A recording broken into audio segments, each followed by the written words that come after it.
Muito bem, pessoal. Esse é o nosso segundo encontro, em que a gente vai falar da teologia de Spurgeon e a relevância da teologia dele para os nossos dias, para nós hoje. Eu fiquei bastante surpreso ao estudar esse tema de Spurgeon. Na verdade, o tema ainda está dentro daquele livrinho que eu mostrei para vocês, o Eleição. Esse livro aqui é antigo já, é da segunda edição em português, 1985. Mas existe uma nova versão uma nova edição desse livro de 2011, também publicado pela mesma editora, a Editora Fiel. E, para minha surpresa, eu estava lendo esse sermão em inglês e eu fiquei bastante surpreso porque, num determinado momento desse sermão, o Spurgeon divide esse sermão em vários tópicos e o tópico número 3 desse sermão, Spurgeon vai explicar que a eleição é eterna. E ao começar a explicar esse tópico, que a eleição é eterna, ele tem uma citação, tem uma frase, algumas frases, quase que um parágrafo no inglês que não consta na edição em língua portuguesa, nem nessa edição antiga, nem na edição nova. É muito interessante isso, e justamente o fato é que essa citação do sermão que foi suprimida aqui no texto em português trata justamente daquilo que me surpreendeu. Eu sou biólogo e me interesso muito com os assuntos relacionados entre criacionismo, evolucionismo, a criação da Terra, a origem da vida. Isso sempre chamou a minha atenção desde quando eu entrei na faculdade. E ao ler o que Spurgeon pensava sobre o assunto, isso me surpreendeu bastante, porque eu imaginava que Spurgeon pensasse de uma maneira que é a maneira como eu penso. Quem sou eu para me comparar a Spurgeon? Mas é interessante isso, que quando você estuda o pensamento de alguém, você pode se surpreender com a maneira como essa pessoa pensa. E eu fiquei bastante surpreendido. Spurgeon não é a palavra autoritativa e inerrante, como a Bíblia é autoritativa e inerrante. E isso Spurgeon deixa claro em vários sermões. Spurgeon acreditava que a palavra de Deus é a autoridade máxima sobre a vida do homem. E ela é digna de crédito justamente por isso. Agora, é interessante esse fato que Spurgeon pensava de uma maneira diferente, como muitos pensam hoje. Claro que a maneira como ele pensava naquela época, também muitos cristãos pensam hoje em dia. Bom, o que eu estou falando é com relação à criação da vida e à criação dos seres inanimados. Em biologia, a gente chama isso de fatores bióticos, aqueles que têm vida, e os fatores abióticos, aqueles que não têm vida. E a posição do Spurgeon é uma posição muito conhecida, chamada de teoria do intervalo.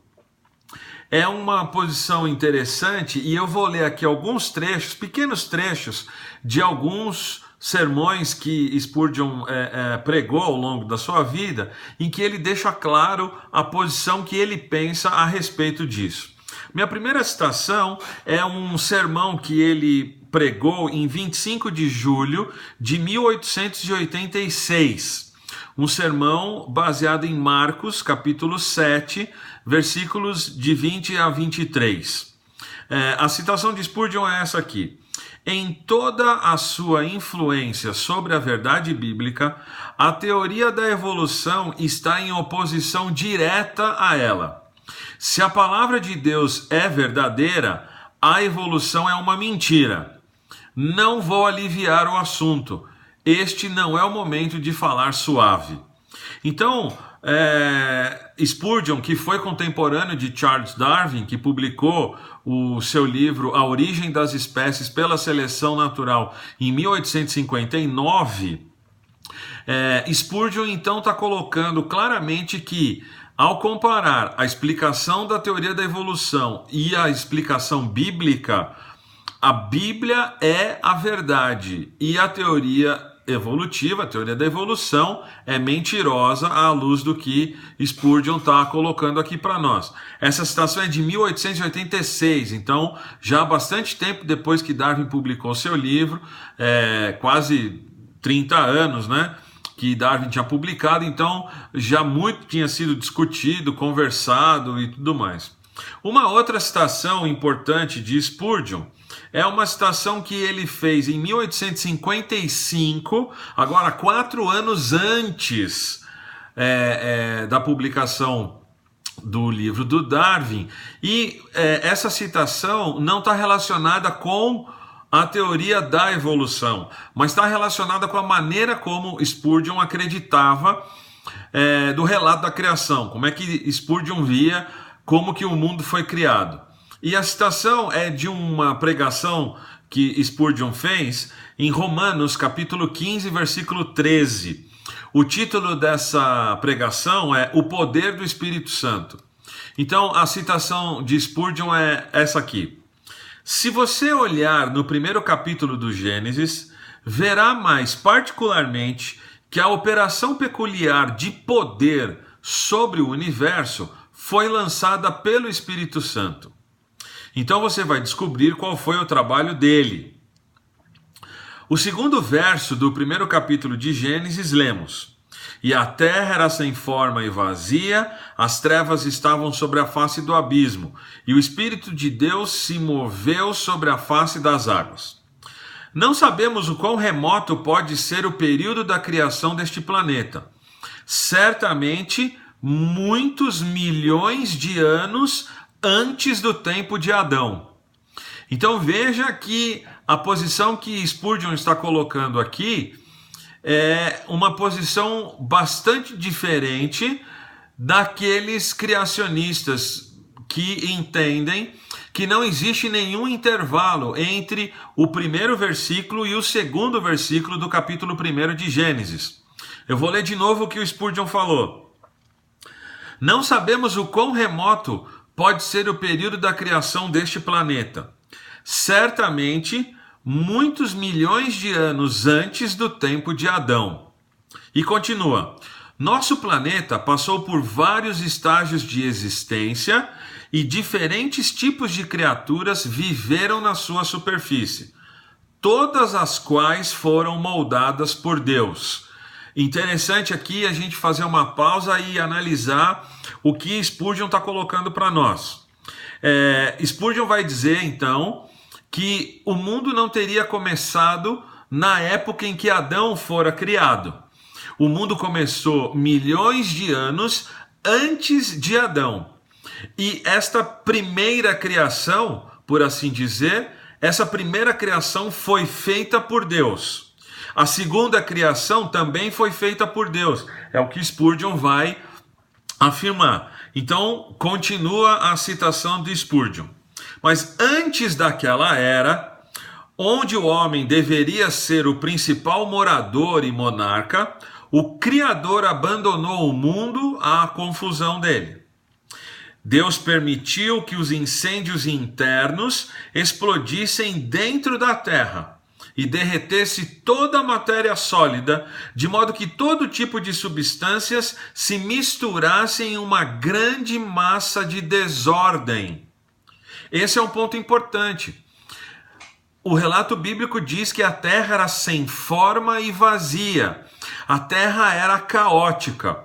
Eu não vou entrar neste vídeo especificamente sobre o que diz a teoria do intervalo. A gente pode tratar disso num próximo vídeo e eu acho que eu vou tratar mesmo desse assunto, visto que era a maneira como Spurgeon acreditava, a teoria do intervalo.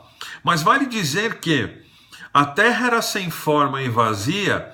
Existe ali vários estudiosos falando sobre as palavras utilizadas no hebraico. Tohu Vabohu. Então, Spurgeon está afirmando que nesta era pré-adâmica, antes de Adão, houve uma destruição, houve uma desordem, houve um caos que se instalou na criação de Deus. Spurgeon continua: o único nome que você poderia dar ao mundo, então, era que era uma massa caótica de matéria. Você não é capaz de supor ou definir o que era aquilo. Era inteiramente sem forma e vazia, e a escuridão estava na face do abismo. Interessante aqui uma outra citação, e agora a citação do sermão Eleição. A citação que não consta aqui da edição da língua portuguesa. Então, repetindo, nesta versão aqui, essa citação deveria estar na página 21, onde inicia o trecho 3, o tópico 3 da pregação de Spurgeon. Na versão atual, que a editora Fiel republicou em 2011, estaria na página 28. Então, o item 3 diz assim, então: anos atrás, pensamos que o início deste mundo foi quando Adão veio sobre ele. Mas descobrimos que milhares de anos antes, Deus estava preparando, mexendo uma massa caótica para torná-la uma morada adequada para o homem, colocando raças de criaturas sobre elas e definindo quem poderia morrer e deixar para trás as marcas da sua obra e da sua habilidade maravilhosa, antes de fazer o homem com suas mãos. Veja que interessante a postura de Spurgeon. Na primeira citação lá do primeiro sermão que eu citei para vocês, ele fala em milhões de anos. Agora, nessa citação aqui, ele está falando em milhares de anos. É interessante a gente perceber que a primeira citação, em que ele dá a ideia de milhões de anos, é uma citação de 1855, e Eleição foi pregado também em 1855. Então, parece que na concepção de Spurgeon, ele não sabia muito bem onde colocar milhões ou milhares de anos. Mas o fato é que antes do relato, a partir de Gênesis capítulo 1, versículos 3 em diante, Spurgeon está colocando uma quantidade de anos muito grande em relação à criação da Terra.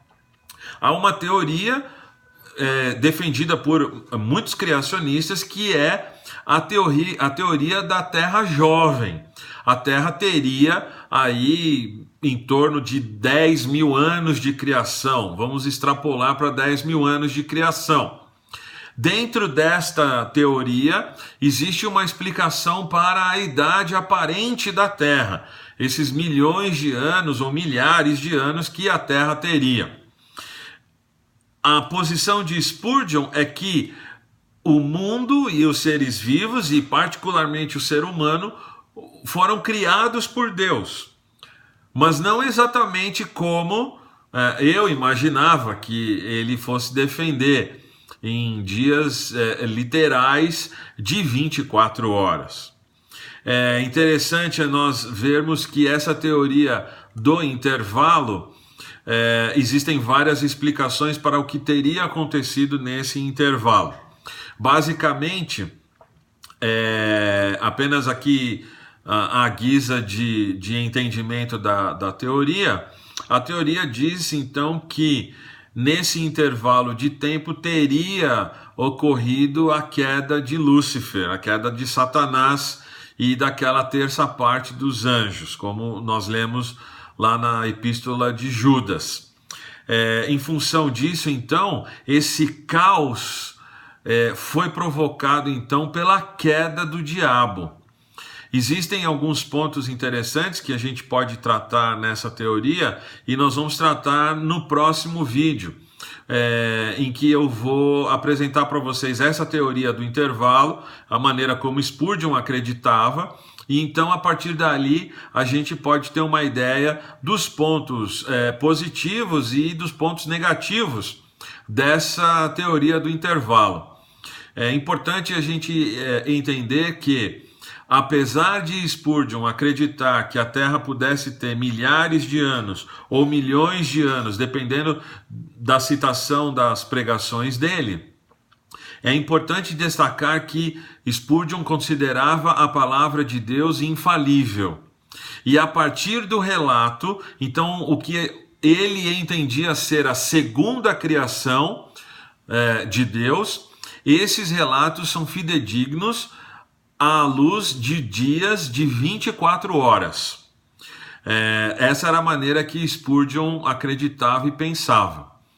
A gente vai ver mais para frente, então, como é que era essa teoria do intervalo, que muitas pessoas ainda creem hoje, e como essa teoria foi desenvolvida, quais foram os idealizadores dessa teoria. Spurgeon, mais uma vez, coloca a nossa cabeça para pensar. Spurgeon coloca, mais uma vez, a cabeça para funcionar a partir do texto bíblico e não a partir de teorias. Spurgeon foi contemporâneo de Darwin, então Spurgeon participou de todos aqueles debates, de todas aquelas conversas. Ele obviamente viu a reação da sociedade ao que Darwin estava propondo, né?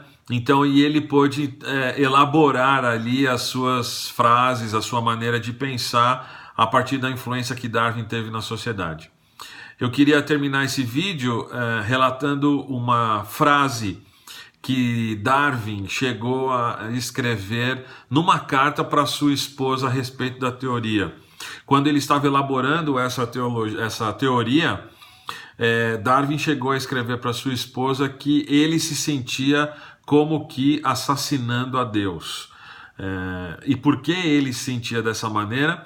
Porque a explicação dele era uma explicação que tirava Deus de qualquer tipo de responsabilidade na diversidade dos seres vivos. Era como que matando Deus de uma explicação que ele, Darwin, passava a ver de um modo natural, de um modo em que o sobrenatural não precisaria existir para explicar a sua teoria. A gente se encontra no próximo vídeo.